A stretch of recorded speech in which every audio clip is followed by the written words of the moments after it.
We sounded the emergency alarms because a human entered a 5-gravity kill zone, but instead of dying, he started jogging like it was his morning warm-up. I have been working station security for 11 cycles now, and I thought I had seen everything, every species, every peculiarity, every bizarre biological quirk the galaxy had to offer. My name is Krell, and my partner Vento and I monitor the eastern wing of the Celestial Harmony Research Station, which is frankly the most boring job in the sector. Or, it was, until the humans showed up. The morning started normal enough. Vento was sipping his nutrient solution, his 4 eyes glazed over with the particular look of someone contemplating retirement. I was running diagnostics on the gravity regulators, a task so mundane I could do it in my sleep, probably have done it in my sleep, actually. Then the alert came through. 3 human scientists were scheduled to arrive at Docking Bay 7. The message came with approximately 47 pages of safety protocols, dietary restrictions, and something called psychological accommodation requirements. I skimmed the first page, rolled my eyes at Vento, and deleted the rest. Humans, Vento muttered, not looking up from his console. Command sent another memo. Apparently they are extremely fragile. We are supposed to handle them with, and I quote, utmost caution. I laughed. Actually laughed. Fragile? Vento. They come from a Class 9 gravity world. That is only 2 classes below Draknor. How fragile can they possibly be? Vento shrugged, his scales rippling with the gesture. The memo says their bones break easily. Something about calcium deposits and hollow structures. Also, they require constant hydration, specific atmospheric pressure and temperature regulation within a narrow band. Oh, and they are prone to something called anxiety. Whatever that means.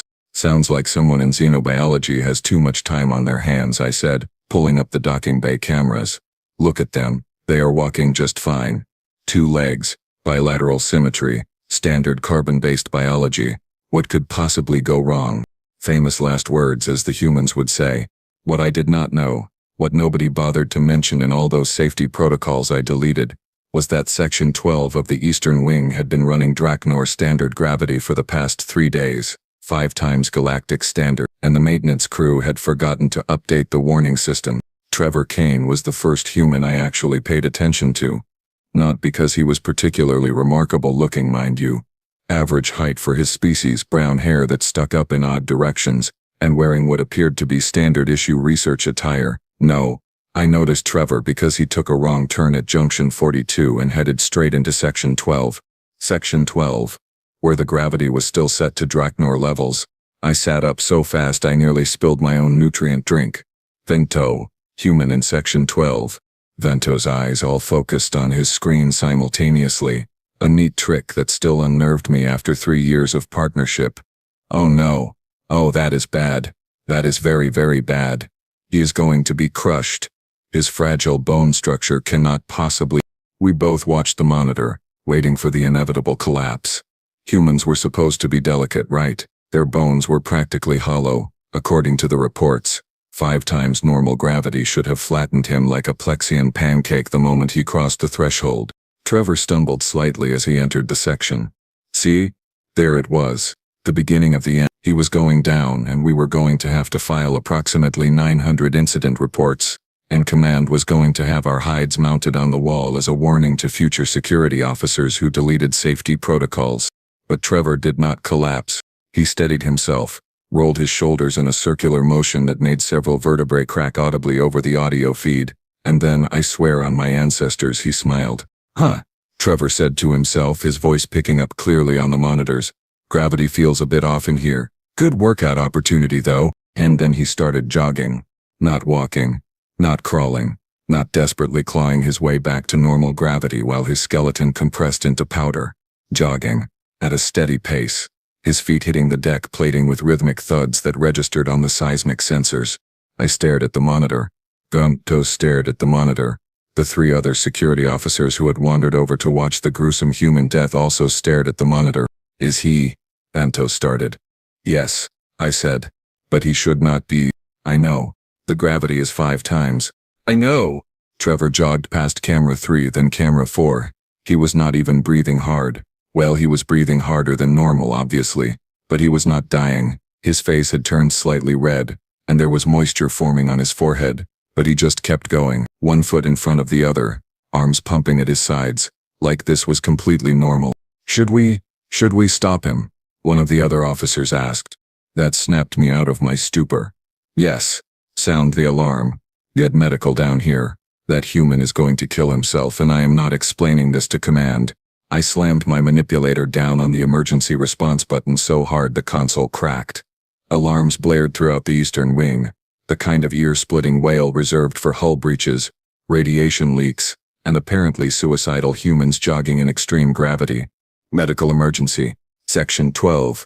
We have a human in 5 times standard gravity. Repeat, human in critical danger. Section 12.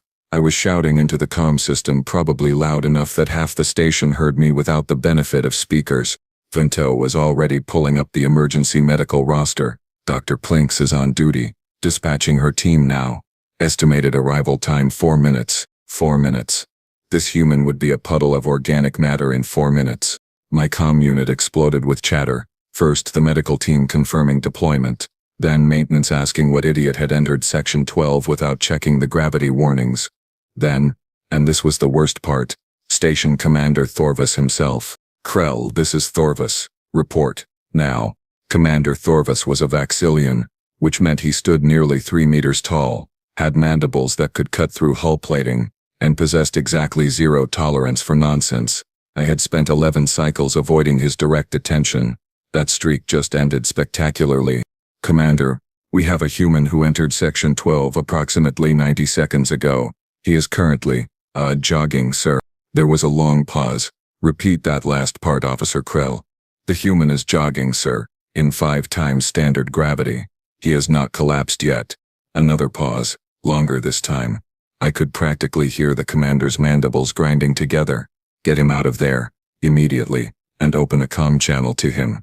If he is still conscious, we need to tell him to stop moving before his circulatory system fails. Right, comm channel. I should have thought of that. I frantically pulled up Trevor's personal comm code and activated the link. Attention human scientist Trevor Kane. This is station security. You are in a high gravity zone. Please stop all movement and remain stationary. Medical assistance is on the way. Repeat, stop moving immediately. There was a crackling sound. Then Trevor's voice came through. Slightly breathless but altogether too cheerful for someone who should be dying. Oh, hey there. Yeah, I noticed the gravity was a bit higher in this section. No worries though. It is actually kind of nice. Been sitting at a desk all morning, so this is a good chance to get my heart rate up. Do you guys have a gym on this station? 'Cause if the equipment can handle this kind of gravity, I would love to. Stop jogging. I may have screamed that part. What? Why, I am just doing a light warm-up. Seriously, this is nothing. Back on Earth I do 10 kilometers every morning before breakfast. Well, okay, 5 times gravity is a bit much for a full run, but a few laps around this section should be fine. Hey, how big is this area anyway? The signage is a bit confusing. Bento had gone completely still, all 4 eyes fixed on the monitor in what I recognized as existential shock. On screen, Trevor waved at camera 5 as he jogged past, apparently having spotted the security lens. He thinks this is light exercise, Vento whispered. Krell, he thinks 5 times gravity is light exercise. Medical team is 1 minute out, another officer reported, her voice shaking. Commander Thorvus is on his way to the monitoring room. Oh, fantastic. Just fantastic. On the monitor, Trevor kept jogging, his pace steady and even. He had started humming something. A human song, probably, because apparently having enough oxygen to hum while jogging in crushing gravity was just a normal Tuesday for these lunatics. Dr. Plinks and her team arrived in full exosuits, the kind we use for extreme environment rescues. Each suit was powered by triple redundant servo systems designed to help the wearer move in up to 6 times standard gravity. They looked like armored behemoths as they assembled at the Section 12 entrance, running final checks on their equipment. Remember, Dr. Plinks was saying over the comm, her voice tight with professional concern. The human will likely be unconscious. His bones may have already fractured. We extract him as gently as possible and get him to medical. No sudden movements. I watched on the monitor as the medical team crossed the threshold into Section 12. The moment they entered the high-gravity zone, their movements became sluggish, labored. Even with the exosuits, they were fighting against 5 times their normal weight. Each step looked like it required monumental effort. Dr. Plinks, A Quilarian with 6 limbs and usually graceful movements, was moving like she was wading through construction foam. Visual on the human, she reported, her breathing already heavy. Wait, he is still upright. How is he still upright? Trevor had stopped jogging and was now staring at the medical team with obvious confusion. Oh, hello. Are you folks okay? Those suits look really heavy. Do you need some help? Do we need help? Dr. Plinks repeated, her voice climbing an octave. Sir, you are the one in mortal danger. Please, hold still. We are here to rescue you. Trevor tilted his head, which should have been impossible given that his neck was supporting 5 times the normal weight of his skull. Rescue me? From what? The gravity? Yeah, it is a bit high, but I am fine. Really, you guys look like you are struggling though. Seriously, do you need a hand? And then, because the universe apparently had a sense of humor, Trevor jogged over to the medical team. He actually jogged toward them, closing the distance in seconds while they were still laboriously taking their 3rd steps into the section. Everyone stay calm, Dr. Plink said, though she sounded anything but calm herself. I am going to scan him. Maybe he is running on adrenaline and does not realize he is injured. She raised her medical scanner with great effort, the device weighing 5 times its normal weight in her grip. The scanner beeped. Word. And then beeped again in what I can only describe as mechanical confusion. That cannot be right, Dr. Plinks muttered. She shook the scanner. Scanned Trevor again. Got the same results. This is impossible. What is it, doctor? I asked over the comm, though I was not sure I wanted to know. His bone density, she said slowly. His reading is comparable to reinforced composite materials. His muscle tissue is compressing and releasing under the gravity load like hydraulic pistons. And his cardiovascular system, by the ancestors. His heart is pumping with enough force to supply blood to his brain against 5 times normal pressure. The organ should have ruptured by now. I work out, Trevor offered helpfully. And humans kind of evolved in high gravity, so we are built pretty sturdy. Is this about the safety protocols? Because I did read the station manual, but it did not say anything about gravity zones. Also, are you sure you guys are okay? Your breathing sounds really labored. One of the medical technicians, a young Flenxian on his first emergency call, made a sound somewhere between a laugh and a sob. He is asking if we are okay. We are in powered exosuits, and he is asking if we need medical attention. Dr. Plinks attempted to move closer to Trevor, but her exosuit servo whined in protest. Sir, Trevor, I need you to listen very carefully. You need to exit this section immediately. The gravity here is 5 times galactic standard. It is not safe for you. Trevor looked around the section, then back at the struggling medical team. Okay, sure, but do you guys want to head out first? Because no offense, but you look like you are about to collapse, and I am pretty sure I can move faster if you need me to get help or something. He was right. He absolutely could move faster.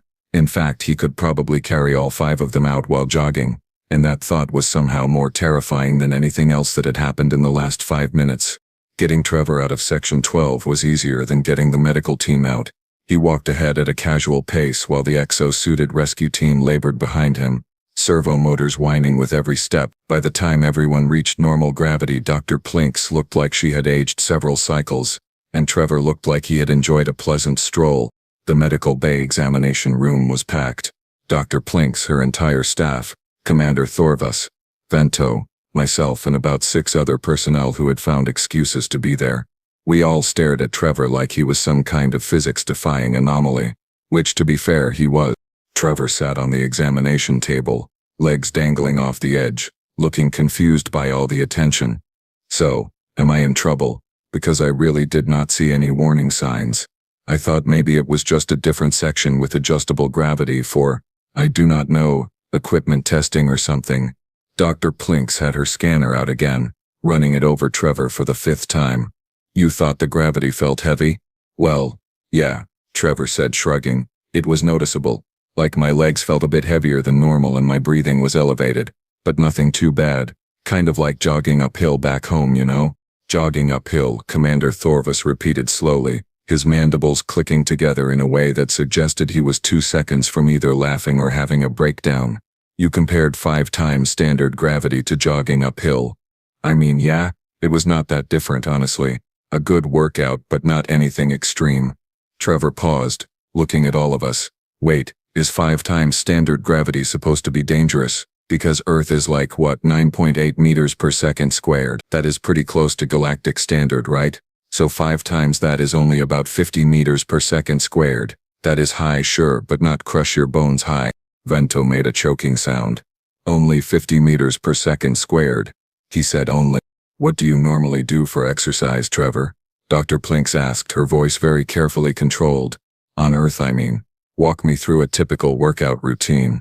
Trevor brightened up, apparently happy to discuss something familiar. Oh, sure. So, I usually wake up around 6 in the morning and do a 10-kilometer run. Nothing crazy, just to get the blood flowing. Takes me about 45 minutes. Then I hit the gym for some weight training, bench press, squats, deadlifts, the usual. I am not a serious lifter or anything, just enough to stay healthy, maybe an hour of that. Then I cool down with some calisthenics, push-ups, pull-ups, that kind of thing. The room had gone completely silent. You do this every day? Dr. Plinks asked weakly. Well, most days. I take Sundays off. Recovery is important, you know? Oh, and sometimes I mix it up with rock climbing or swimming. Depends on the weather. Rock climbing, I said, finding my voice finally. You climb rocks. For fun. In Earth gravity. Yeah. It is a great full-body workout. You should try it sometime. Oh wait, would that even work for you guys? I guess your species might not have the grip strength. No offense. No offense. This human just casually mentioned that his idea of a light warm-up jog was something that would hospitalize most species in the galaxy, and he was worried about offending us regarding grip strength. Commander Thorvus rubbed his face with one large manipulator. Dr. Plinks, what exactly are human baseline physical capabilities? Dr. Plinks pulled up a data file on her console, scanned through it, and then closed it again. According to the xenobiology database, humans evolved as pursuit predators on a high-gravity world. With elevated oxygen levels and extreme environmental variability, they have disproportionate endurance, regenerative capabilities, and structural resilience compared to most spacefaring species. In short, Commander, they are terrifying. I prefer the term adaptable, Trevor offered cheerfully. Commander Thorvus dismissed Trevor with strict instructions to stay in clearly marked standard gravity zones, which Trevor agreed to with the kind of cheerful obedience that somehow made everything worse. Once the human left, the commander turned to Vento and me with an expression that suggested our careers were about to get very interesting. Formal incident report, he said flatly. Everything. I want every detail documented, time-stamped and filed with station administration within the hour. I groaned internally but pulled up the reporting interface. Sir, technically speaking, no actual harm occurred. The human is fine. Better than fine, actually. Should this really be classified as an incident? Krull, a human just jogged in 5 times standard gravity and then offered to help the medical team in exosuits. If that does not qualify as an incident, I do not know what does. Commander Thorvus settled his bulk into a reinforced chair that creaked under his weight. The question we need to answer is whether the human was the safety hazard or if our station is insufficiently prepared for human occupancy. Vento looked up from his console where he was reviewing security footage. Commander, I think we need to seriously consider the second option. I have been pulling records from the past 2 days since the humans arrived. There have been, several other incidents. Define several, Thorvus said. 17. Vento pulled up a list. The human named Dr. Rachel Okoye accidentally broke 3 door panels because she, quote, pulled too hard when they did not open fast enough. Another human, Jason Reeves, sent 4 Plexians to medical after what he described as friendly shoulder pats. And there was an incident in the cafeteria where a human named Lisa Park bit through a standard eating utensil because, and I quote again, the food was tougher than expected. I stared at the list. They have been here for 2 days. How did we not know about this? The incidents were filed under equipment malfunction and minor medical events, Vento explained. Nobody connected them to human baseline strength until now. Commander Thorvus was pulling up files on his own console, his mandibles working in agitation. Earth's planetary classification. Let me see. Class 9 gravity world, check. Oxygen-rich atmosphere with partial pressure sufficient to support combustion, check. Extreme axial tilt, causing severe seasonal variation, check. Tectonic activity, active weather systems including electrical storms, temperature ranges from -80 to +50 Celsius, depending on location. He trailed off, scrolling further. This planet is classified as a death world. How did humans become the dominant species on a death world? By being more dangerous than everything else on it apparently, I muttered, typing up my section of the report. Vento had pulled up additional data. Commander, there is a note here in the xenobiology files. It says that humans are one of only 3 known sapient species that evolved as pursuit predators. The other 2 are extinct. Humans are also the only known species that regularly consumes chemical toxins for recreational purposes, including ethanol, caffeine, and capsaicin. They poison themselves for fun, I asked. Apparently it makes them feel good, Vento said, his voice hollow. There is also a note that humans have a saying, if it does not kill me, it makes me stronger. They treat adversity as exercise, Krell. They literally get stronger from things that almost kill them. Commander Thorvus closed his data files and looked at both of us. New station policy. Effective immediately. All sections will be clearly marked with gravity ratings and human accessibility warnings. Structural elements will be reinforced in human-occupied areas, and we are filing a formal safety complaint with the Galactic Station Standards Committee. A complaint about what exactly? I asked, though I had a sinking feeling I knew. That current multi-species station safety standards are inadequate for human occupation. Either we need stronger stations, or we need to keep humans away from anything fragile, which, based on today's events, appears to be everything. The Galactic Station Safety Committee convened 3 days later in Conference Room Alpha, which had been hastily reinforced after Lisa Park leaned against a wall and left a hand-shaped dent in the panel. 6 species were represented, each looking more uncomfortable than the last as they reviewed the incident reports. Chairman Velk, a centaurian with crystalline skin that refracted light in unsettling ways, called the meeting to order. We are here to discuss the human integration issue. Commander Thorvus has filed a formal complaint citing inadequate safety standards. Before we proceed with policy discussions, we have invited one of the humans to provide context on their species' baseline capabilities. Trevor Kane, please come forward. Trevor entered carrying a datapad and wearing what appeared to be exercise clothing. This immediately set off alarm bells in my head. I was sitting in the back row with Vento, both of us having been called as witnesses. Thanks for having me, Trevor said, setting up a holo display. So, I understand there is some concern about human physical capabilities. I put together a presentation showing normal human activities. Nothing extreme, just everyday stuff most people back home can do. The first holo image showed a human female running. This is a marathon. It is a running race covering 42.2 kilometers. Humans do this recreationally. The current record is just over 2 hours, which means the runner maintained an average pace of about 20 kilometers per hour for 2 straight hours. Representative Kixel, a floating gas-based life form, actually rippled with distress. 2 hours of continuous running, without rest. That would kill most species from cardiac failure. Oh, we can go way longer than that, Trevor said cheerfully, pulling up another image. Ultramarathons can be 100 kilometers or more. Some humans run for 24 hours straight. It is called endurance running, and it is kind of our thing. We evolved to chase prey animals until they collapsed from exhaustion. The committee members exchanged horrified looks. Trevor continued, oblivious to the growing terror in the room.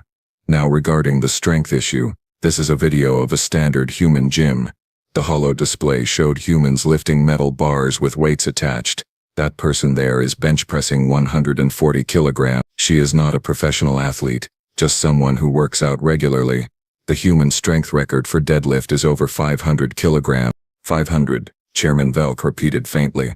That is more than a cargo loading mech. Yeah, humans are pretty strong. It is the muscle density thing. Oh, and here is rock climbing. Like I mentioned before, the display showed a human clinging to a vertical rock face. This requires a grip strength of about 40 to 50 kilograms per hand. Most humans can achieve this with training. Representative Thonix, a Bravali with 4 arms, raised 1 limb weekly. That grip strength would allow a human to crush most of our communication devices, or hypothetically limbs. I mean, yeah, if we squeezed hard, Trevor admitted, but we have pretty good control. We are not just going around crushing things. Usually, Vento whispered next to me. Trevor switched slides again. Now, this is important for the station safety discussion. Human reaction times. We can process visual information and react in about 0.25 seconds. Our hand-eye coordination allows us to catch objects moving at high speeds, which is why we have sports like baseball where we hit small projectiles traveling at 40 meters per second with wooden sticks. The committee was silent. Representative Kixel had stopped rippling entirely, which I was pretty sure meant they were in shock. For fun, Chairman Velk said weakly. You hit high-speed projectiles with sticks for fun. Well, yeah. It is a game. Pretty popular back home. Trevor smiled. Oh, and I brought some equipment to demonstrate human light exercise if that would be helpful. I have some resistance bands, a jump rope and some hand weights. Just 5 kilograms each. Nothing crazy. No, at least 4 committee members shouted simultaneously. Chairman Velk held up a crystalline hand. I think we have seen enough, thank you, Trevor. We will, take this information under advisement. As Trevor gathered his materials and left, looking slightly disappointed that he did not get to demonstrate, the committee sat in stunned silence. Finally, Representative Kixel spoke. I move that we immediately implement human-specific safety warnings throughout all multi-species facilities. Seconded, said every other representative in unison. All in favor? Chairman Velk asked. Every manipulator, limb and energy tendril in the room went up. Motion carries. Let us never speak of the demonstration that almost happened. The changes happened fast. Within a week, Celestial Harmony Research Station looked like it had been invaded by a paranoid safety inspector with unlimited budget and a fear of humans. Every section now had gravity ratings displayed in 17 different languages, including 3 that used color-based communication and 1 that was just sophisticated scent markers. Doorways were reinforced with composite materials typically reserved for hull plating. Handrails were replaced with versions that could withstand a human grip without deforming. And most dramatically, an entire wing of the station was designated as a human activity zone, complete with warning signs that basically translated to enter at your own risk. Squishy species. The signs were Vento's personal favorite. They featured a pictogram of a human silhouette surrounded by symbols indicating high impact forces, elevated gravity tolerance and extreme grip strength. In Standard Galactic they read, Caution, human activities species with standard durability should exercise extreme caution. Protective equipment recommended. It makes them sound like natural disasters, Vento observed as we installed the 47th sign that morning. If the shoe fits, I muttered, securing the mounting bracket with extra reinforcement bolts. The human population on the station had grown to 12. And they were all universally baffled by the new protocols. Dr. Rachel Okoye had spent 20 minutes arguing with me about why she needed to file a movement plan before going to the cafeteria. Jason Reeves kept apologizing for existing every time he walked past other species in the corridors, and Lisa Park had started carrying around a padded glove specifically for opening doors, which she claimed was ridiculous overkill. Trevor, meanwhile, had become something of a station celebrity. Other species would stop him in the halls asking questions about human capabilities with the kind of morbid fascination usually reserved for studying black holes or temporal anomalies. He handled it with good humor, though I noticed he had started downplaying his morning runs as just a quick walk to avoid causing panic. I found him one afternoon in the newly designated human gym, which was really just a reinforced cargo bay with some equipment bolted to the floor. He was doing pull-ups on a bar that had been rated for small vehicle suspension. Hey Krell, he said, dropping down after his 20th repetition without even breathing hard. Got a question for you. As long as it is not about testing higher gravity zones, I said. He laughed. No, I learned my lesson. I was just curious. With all these new safety protocols about humans being dangerous, does that mean you guys think Earth is like super dangerous? Because honestly it is pretty tame compared to some places in the galaxy I have read about. I stared at him. Trevor, your planet has weather systems that can level cities, tectonic activity that reshapes continents, predators that can kill humans despite your ridiculous durability. How is that tame? Well, yeah, but we have warning systems for the weather, building codes for earthquakes, and most of the really dangerous predators are extinct or endangered now because, humans, he shrugged. Besides, Earth does not have things like radiation storms or methane oceans or those planets where it rains sulfuric acid. Now those places are dangerous. Those planets are uninhabited death worlds, Bento pointed out, having wandered in during the conversation. They are dangerous specifically because no one can live there. Right, but imagine if someone did, Trevor said enthusiastically. What kind of crazy adaptations would they need? Compared to that, humans are basically normal. Vento and I looked at each other. This was the perspective problem in a nutshell. Humans measured danger against theoretical nightmare scenarios, so their actual nightmare reality seemed reasonable to them. Trevor, I said slowly, What do humans consider actually dangerous?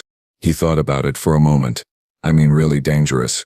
Probably stuff like hard vacuum lethal radiation, extreme temperatures beyond our survival range. You know, things that can actually kill us quickly. Oh, and administrative paperwork. That stuff is brutal. Paperwork, I repeated. Yeah, have you ever had to file a tax return? Terrifying. And that was when I truly understood the human problem. They had been shaped by a world so hostile that they measured danger on a scale that started at immediately lethal and went up from there. Everything else was just inconvenient. 2 months later, I was in the monitoring room when an alert came through. Hull breach in Section 7, caused by a micrometeorite impact. Atmosphere venting, pressure dropping fast. Emergency crews were scrambling. Then Trevor's voice came over the comm. Hey, security, I am in Section 7. I can see the breach. Give me a second. I will just plug it with the emergency seal kit until the repair team gets here. Trevor, get out of there, I shouted. The pressure. Yeah, I know. Holding my breath. Done this before in training. No big deal. On the monitor, I watched Trevor calmly cross the depressurizing section, slap an emergency patch over the breach, and then walk back to the sealed door, all in about 90 seconds. When he emerged into normal atmosphere, he took a deep breath and gave the camera a thumbs up. All good. You guys might want to check the hull integrity sensors in that area though. They did not catch that impact until after the breach.